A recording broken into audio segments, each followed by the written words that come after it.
Good evening, and welcome to Restored Lore, your home for old, odd, and obscure stories.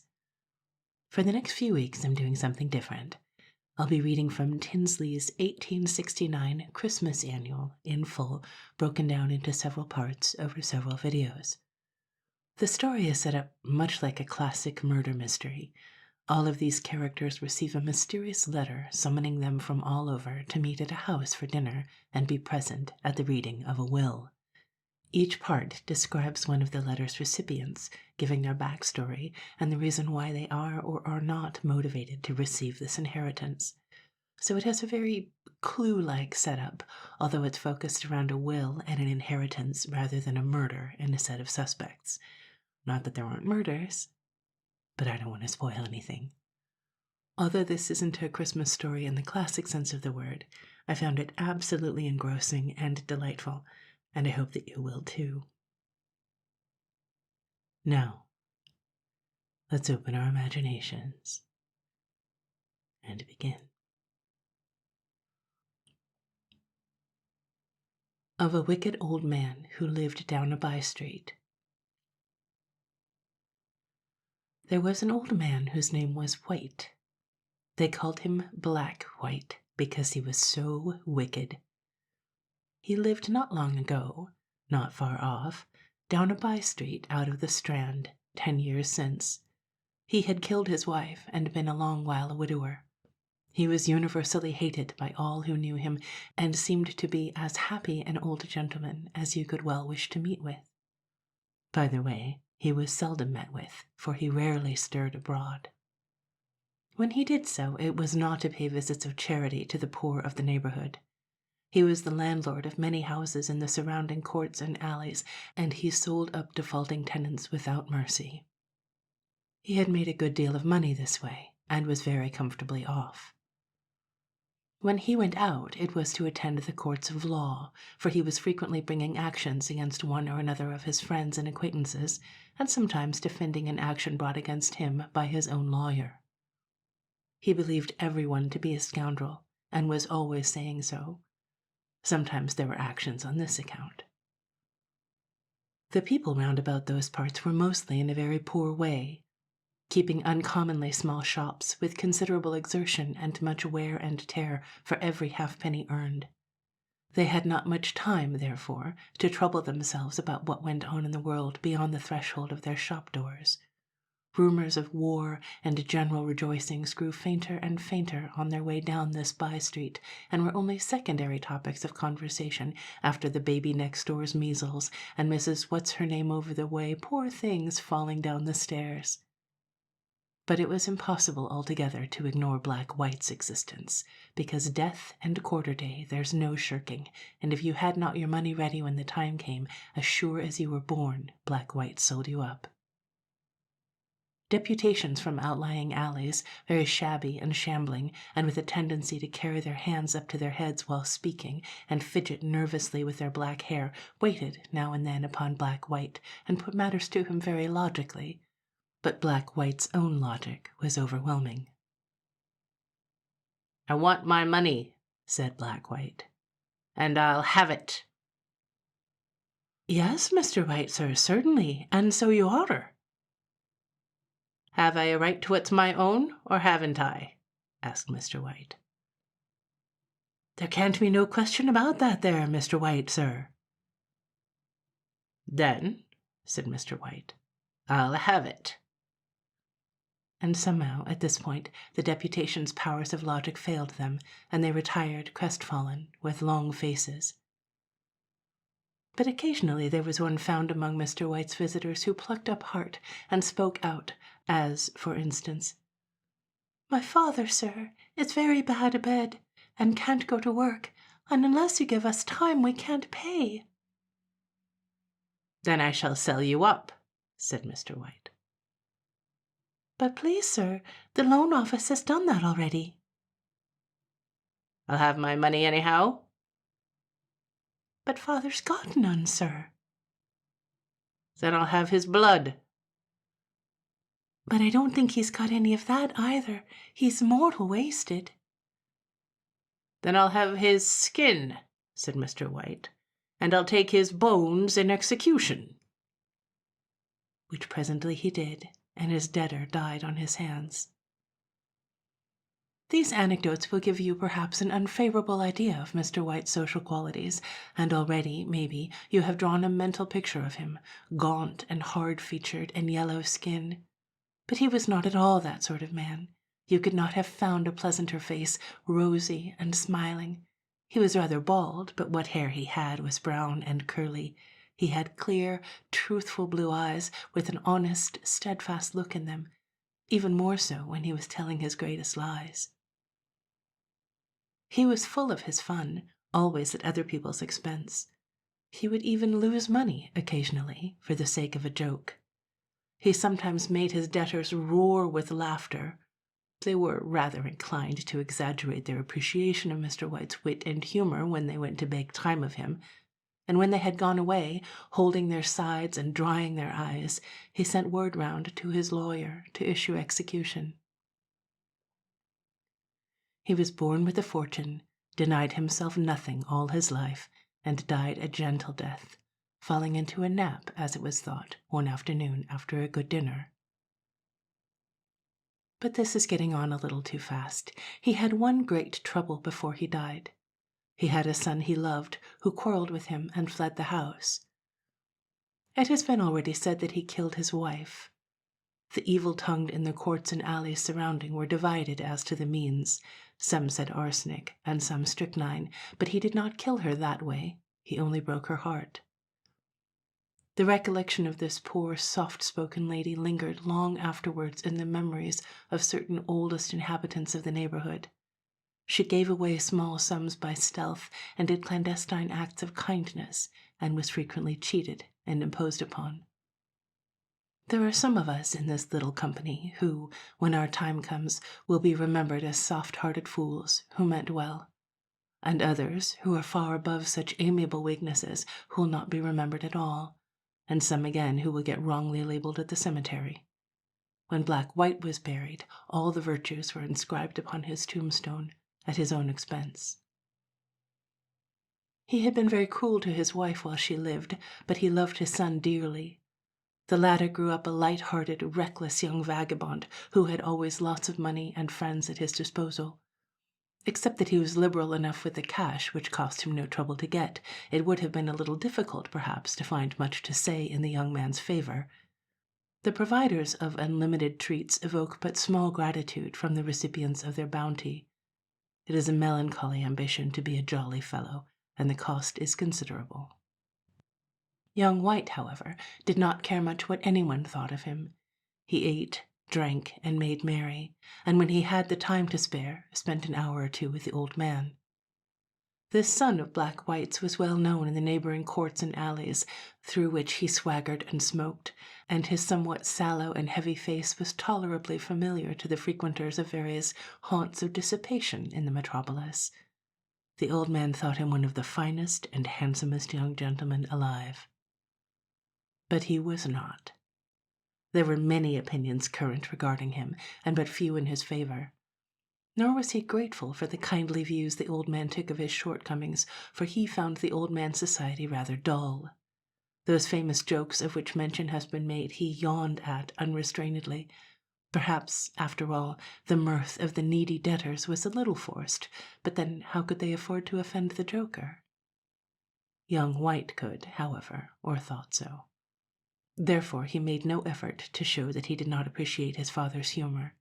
He took his money as a matter of course, squandered it with liberality, and came for more, which the old man handed over without a murmur.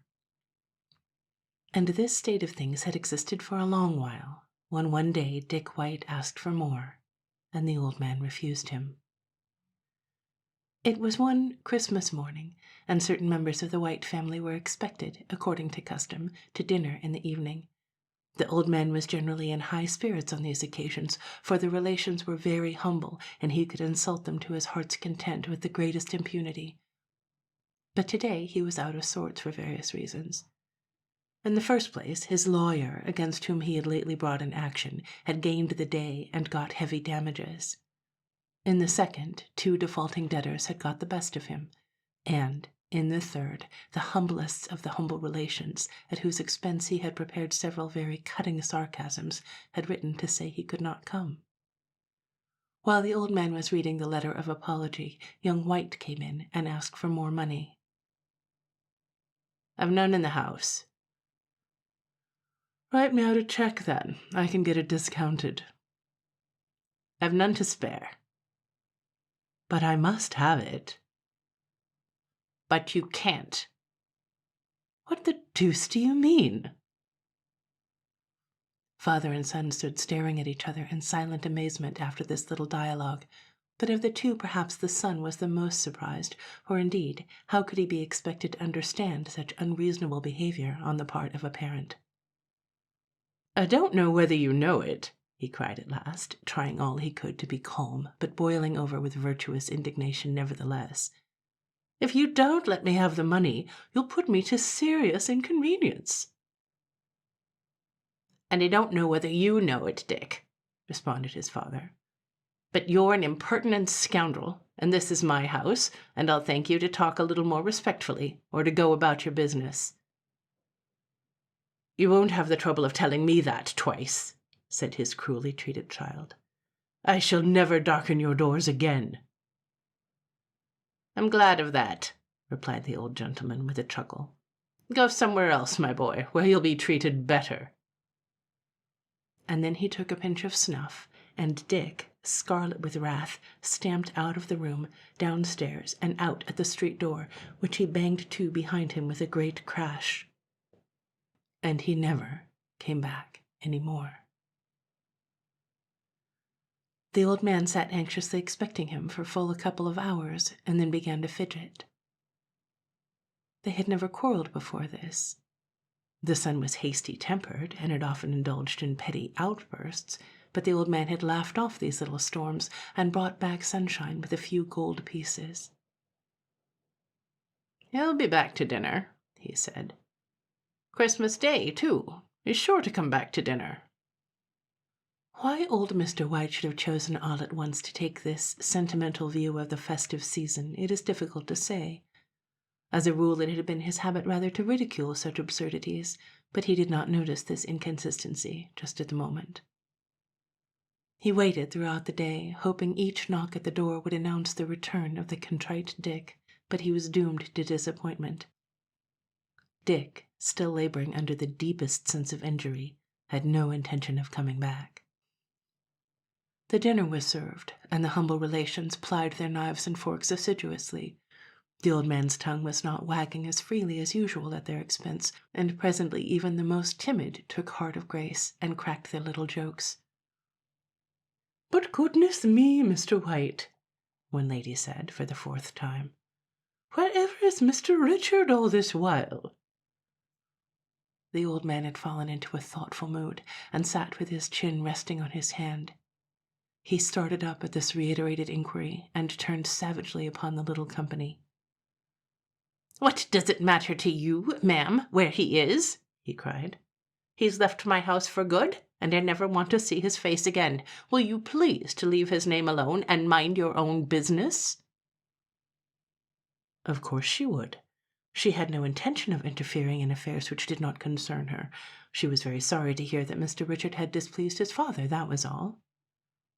"You're not, you old hypocrite!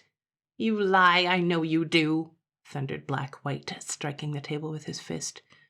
"The whole lot of you lie. You do. You'd like me to go on quarreling, and cut the fellow out of my will, and leave my money to be divided among you." "No, no, Mr. White," broke in a humble relative with a sense of humor. "You are too hard upon us." "Hold your tongue!" roared Black White, thumping the table for the second time. At which reproof the humble relative addressed shriveled up, as it were, and spoke no more. "I'm not joking," he went on. "Do you suppose I don't know why you come here, the lot of you? I've told you as much over and over again, and to what I've said before I'll now add this. I'd rather have your room than your company." Some of the most spirited of the humble relatives here rose and made as though they would quit the room in indignation, but Black White imperatively waved them back to their seats. "You'd better stop," he said, "and eat your dinner as you come for it, but you needn't come again until I send for you. You needn't be afraid, though, that when I die I shall not keep the promises I've made. You'll have your legacies, and more, because if that boy Dick doesn't come back to fetch his share, you'll have that too. And now eat up your dinners, and when you've eaten, go. I don't want any myself." And so, without another word, he left them staring at one another and very much surprised. It got about among the courts and alleys that something singular had come to Black White. He wasn't at all the same. He began to neglect his business. He allowed 2 or 3 defaulting debtors to get right off with their goods and chattels, and took no trouble about pursuing them. He very rarely cracked jokes. About this time, too, he lost a couple of £100 in the stupidest way you ever heard of money being lost. At least, that was Black White's legal advisor's view of the transaction. There was a relation of Black White's who was not quite as humble as the rest, who was not, to tell the truth, humble at all, and did not make one of the Christmas company alluded to. This was the old man's brother, with whom he had quarrelled some years ago, and for whom, when he mentioned him at all, Black White was heard to express the most sovereign contempt. This brother had been well-to-do, but had lately made some unlucky speculations. He wanted money, and went to a money-lender. He could not keep his engagement, and went to another. Presently he had got to be pretty well known in money-lending circles, and found some difficulty in negotiating a fresh loan. When affairs had reached this point, he made the acquaintance of Black White's lawyer, who said he might get something done for him through a party that he knew of. There were no names mentioned. The party was consulted, and agreed to advance the money. But when the would-be borrower found out that it was his own brother he was to be indebted to, he indignantly refused the loan. Black White's lawyer brought back the message with a chuckle, and repeated it with pardonable elaboration, for Black White never missed an opportunity of telling him unpleasant truths. But, strange to say, the old man was not half as angry as he expected. "If you won't have it from me," he said, "you must lend it him under another name." And thus the money was lent. When the time arrived for repayment, Black White's lawyer came to Black White and said, "I've been making inquiries, and I don't expect that 200 will be forthcoming. Shall I follow it up sharp?" "No, give time." "How much is he to pay for it?" "Nothing." The day of payment came, and Black White's brother came with an excuse. Another day was fixed, and he came again with another excuse, and asked for more time still. The lawyer asked what he should do then. "Give it," said Black White. But even when the second period had expired, the payment was just as impossible as before. The brother did not call this time, but sent his daughter with a note.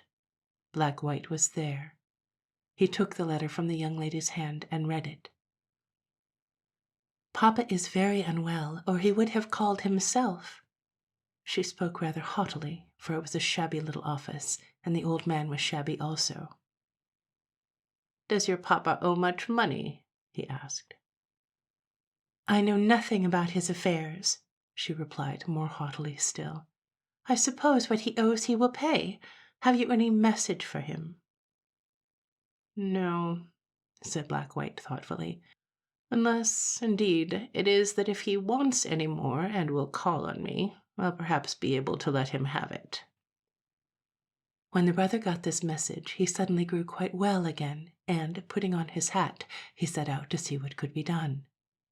But halfway to the office he came to a standstill, and asked himself whether he ought not to be cautious. Probably this was a trap the lawyer was setting for him. Why? That he could not answer, but he felt no doubt it was a trap. Therefore, reaching the office and finding a juvenile clerk there left in charge, he very artfully made inquiries, and learned, to his dismay, that it was Black White's money he had had. He came home in a terrible state of mind. He was a ruined man. He saw it all clearly. That deep-dyed miscreant had him in his power, and wished to drag him still further into the toils. He wrote that night, refusing the second loan, and telling his brother he was prepared for the worst. Some weeks passed by without this worst arriving, but it was shortly to come. The other creditors were not so forbearing as that rapacious usurer White. Presently they swept down upon him all at once. Ruin stared him in the face, and despair took possession of his soul.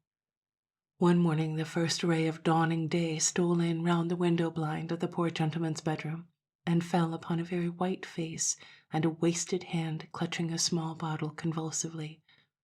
Some hours later, when the door was broken open, it was found that Black White's brother had made away with himself. Is there any chance of his estate realizing anything? Not a ghost of a chance. There's only one child, is there?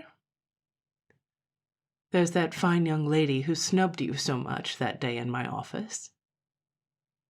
What's to become of her? What becomes of the generality of young ladies left destitute under similar circumstances? The prospect isn't a very bright one. I suppose not. That night Black White went himself and found out the young lady's address, and said to her, My dear child, I am your uncle. I dare say you've heard me spoken of as a horrible old ruffian. I didn't mean to behave badly to your father, though, if he would only have believed me. You must believe me instead. I have no children of my own. You must come home and be my daughter. When the lawyer heard what had happened, he said, "The old wretch is growing maudlin."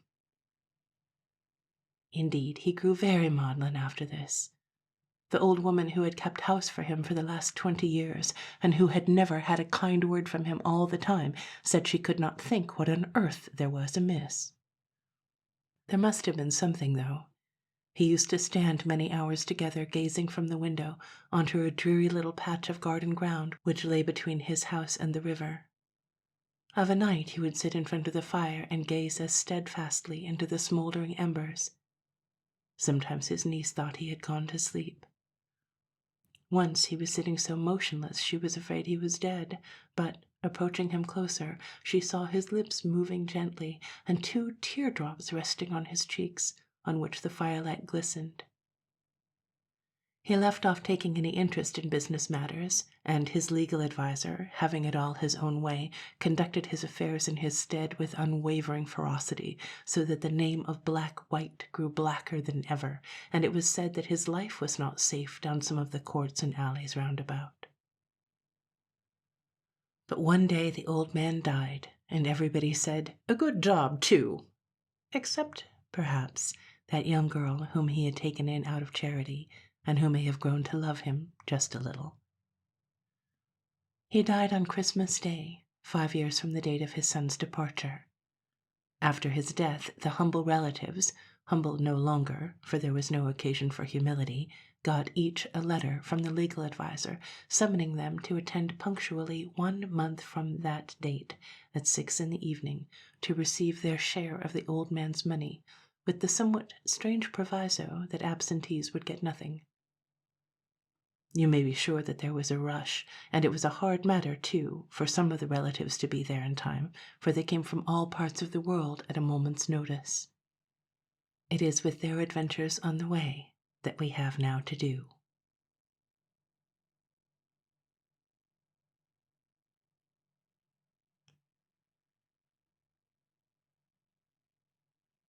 And I'm going to stop here. I know that leaving part 1 by itself makes for something of a short video, but it will also make it much easier for anyone who wants to catch up later. The next several stories each concern a specific recipient of the letter, each with their own circumstances and adventures. They're the most interesting part of this little series, but they can also be listened to in any order. This part 1 feels a bit like a soap opera or a Bronte novel, doesn't it? All these unpleasant people clustered around this one old tyrant, hanging on the hopes of getting his money. It's surprising that the son has the spine to walk away, and then to really walk away. One would expect him to come groveling back when he encounters real life. But I suppose we'll see more of him later. Honestly, I find it so exciting, and I'm so interested to find out what happens next. I love the characterizations here. It is like a classic murder mystery. The author really never steps into anyone's inner life. All these people are almost exclusively described by how they seem and what they do. And that externality contributes to the mystery since we don't know anyone's thoughts or their motivations, but we have to guess based on glimpses and inferences. I'm going to save the research and the facts about the origins of this series for later, unless there are sections that really cry out for some specific history or context. Meanwhile, if you listen all the way to the end of the video, you get to hear me make a little confession. Tonight's confession is that I have come down with a cold, and it is the worst. I have all this recording to do, and I need to have my throat in working order. And I'm especially trying to get ahead just now because I'm traveling again for a couple of weeks, a short holiday to Salzburg and to Prague to see Christmas in different cities. Prague at Christmas time is truly a marvel, but I've never been to Salzburg at all. I've never even really been to Austria except for a quick overnight in Vienna once. Of course, it's going to be miserably crowded, but that's kind of what happens when you go to popular places at popular times. I wish it wasn't the case, and I do usually try to travel at odd times of year, specifically in order to avoid, other visitors. Anyway, I need to sound good, and I need to feel good, and I need to be good for a while. It's important. So I'm all dosed up on cough remedies and cold medicine and warm blankets, and I'm trying to get over it as soon as possible. Wish me luck. If you like old cities and old stories, you're one of us. Subscribe to the channel so you don't miss any of the weird old stories I dig up for you. Please also drop me a like to help other people find the channel, and consider using the link in the description below to buy me a coffee. Thank you so much for your support, and I will see you in a few days.